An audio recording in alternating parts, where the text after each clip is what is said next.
صلی اللہ تعالی علی محمد۔ حضرت انس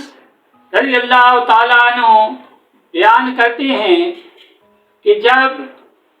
حضور نبی اکرم صلی اللہ تعالیٰ علیہ وسلم نے حضرت زینب سے نکاح فرمایا تو میری والدہ محترمہ ام سلیم رضی اللہ تعالیٰ عنہا نے کھانا بطور تحفہ ہدیہ پکایا اور میرے ہاتھ حضور نبی اکرم صلی اللہ تعالی وسلم کی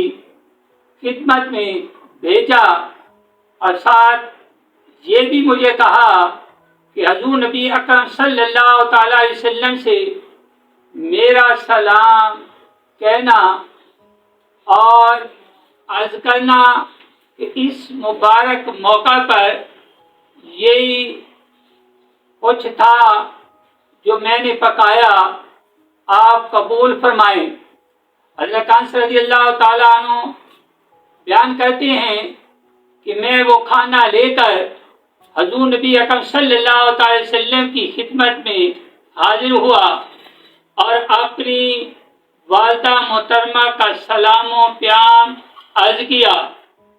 حضور نبی اکرم صلی اللہ تعالی وسلم نے مجھ سے فرمایا کہ اے انس، اس کھانا کو رکھ دے اور فلاں فلاں کو بلا۔ میں بلاتا گیا یہاں تک کہ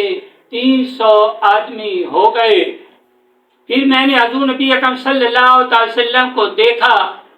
کہ آپ نے اس کھانا کے اوپر اپنا دست مبارک رکھا اور جو چاہا پڑا، تو پھر وہ کھانا اس قدر بابرکت ہو گیا کہ لوگوں نے پیٹ بھر کر کھایا، شکم سیر ہو گئے۔ پھر حضور نبی اکرم صلی اللہ علیہ وسلم نے مجھ سے فرمایا کہ اے انس، بقیہ کھانا لے جا۔ جب میں نے بقیہ کھانے کو دیکھا تو میں اندازہ نہ کر سکا کہ جو کھانا میں لایا تھا وہ زیادہ تھا یا یہ بقیہ کھانا زیادہ ہے۔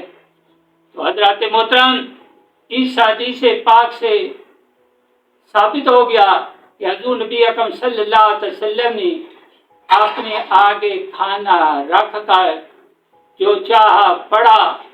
تو اس سے کھانے میں بہت زیادہ برکت ہو گئی۔ حضرات محترم، اپنے سامنے کھانا رکھ کر اس پر جو ہے کچھ صورتیں،